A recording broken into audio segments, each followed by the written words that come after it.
série de lesões ocorridas nesta temporada vão provocar a primeira mudança estrutural do São Paulo. O clube, depois da eliminação no Campeonato Paulista, prepara alterações no departamento médico. O médico Tadeu Moreno deixa o clube e seguirá na carreira particular de cirurgião e ortopedista, enquanto José Sanches assumirá uma função de coordenador médico de transição fora do dia a dia do CT da Barra Funda. Desde a reapresentação do elenco na quarta-feira, a diretoria tem promovido mudanças no setor médico. A decisão vem como a tentativa de encontrar uma resposta aos problemas de lesão enfrentados nesta temporada. Os novos profissionais são Ricardo Galotti e Fábio Luiz, que trabalhavam na base tricolor em Cotia. O departamento médico do São Paulo vem sofrendo mudanças desde o início da gestão, com a chegada de novos profissionais no departamento de fisioterapia, além de novos aparelhos. Recentemente, o clube lançou o Refis Plus, com um setor remodelado e modernizado. A eliminação precoce do São Paulo no Campeonato Paulista deixará o time sem partidas oficiais por cerca de 22 dias. Na última segunda-feira, o São Paulo empatou sem gols com o Água Santa e depois perdeu nos pênaltis nas quartas de final do estadual. O próximo compromisso da equipe é a estreia da Copa do Brasil, que está prevista para a semana do dia 5 de abril. O torneio ainda está nas fases classificatórias para a etapa de grupos, para a qual o São Paulo já está classificado.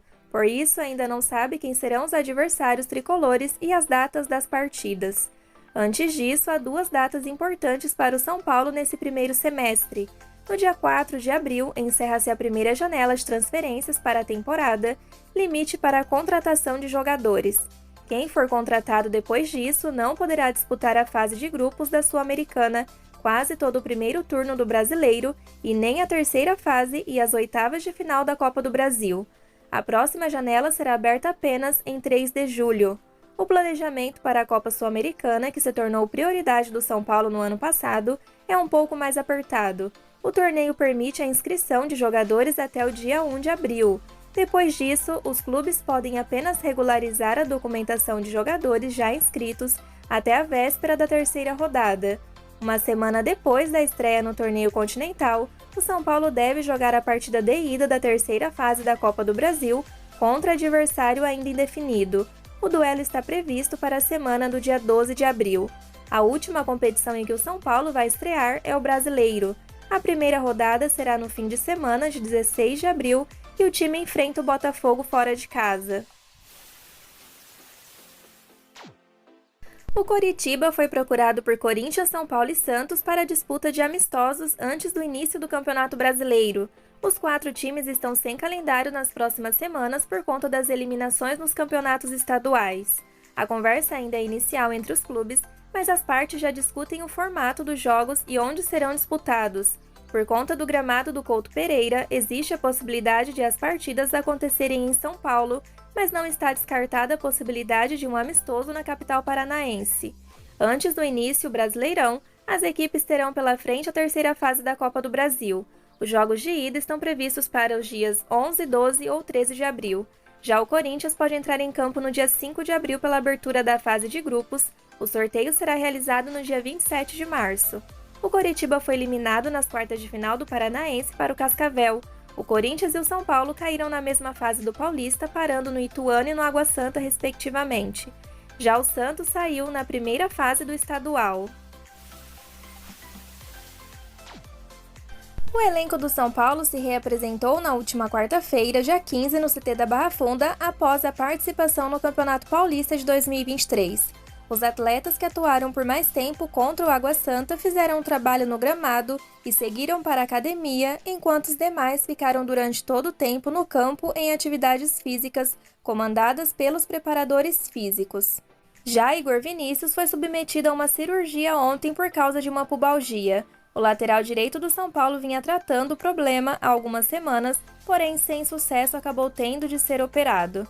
A última partida de Igor Vinícius pelo São Paulo foi no dia 19 de janeiro, contra a Ferroviária fora de casa. Na ocasião, o lateral direito foi substituído no início do segundo tempo da partida, vencida pela sua equipe por 2-1.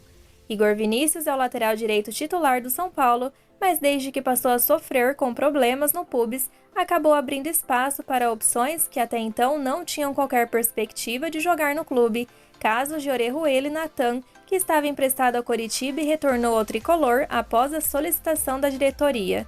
Vale lembrar que Igor Vinícius não é o único lateral direito do elenco lesionado.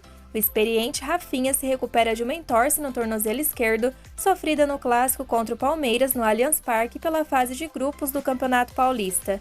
Eliminado do estadual nas quartas de final, o São Paulo volta a entrar em campo apenas no início de abril, quando estreará na Copa Sul-Americana.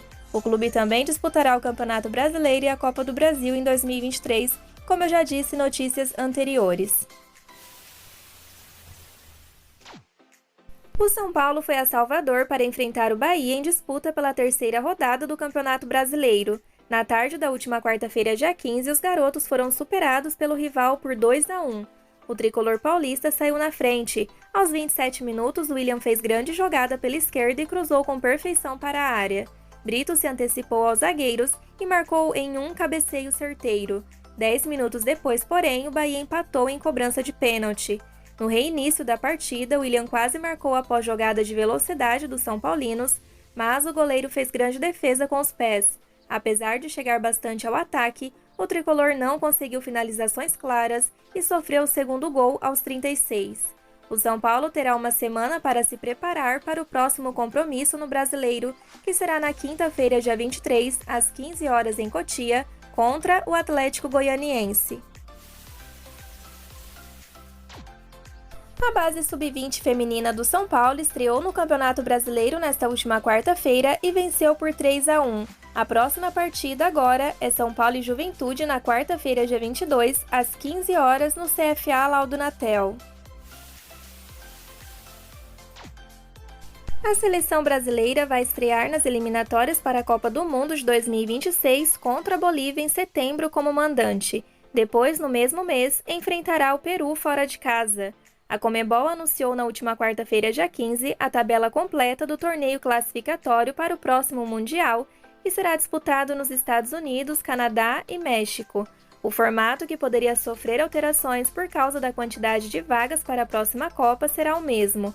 As 10 seleções vão se enfrentar em partidas de ida e volta. 6 equipes vão se classificar diretamente e a 7ª colocada disputará uma vaga na repescagem mundial. O Brasil terá jogos em setembro, outubro e novembro deste ano pelas eliminatórias. Antes disso, a equipe tem um amistoso do próximo dia 25 contra Marrocos em Tanger, às 19 horas de Brasília, e uma outra data FIFA prevista para junho. Ramon Menezes, técnico do Sub-20, comandará a seleção neste primeiro compromisso. A CBF ainda não definiu quem será o novo treinador.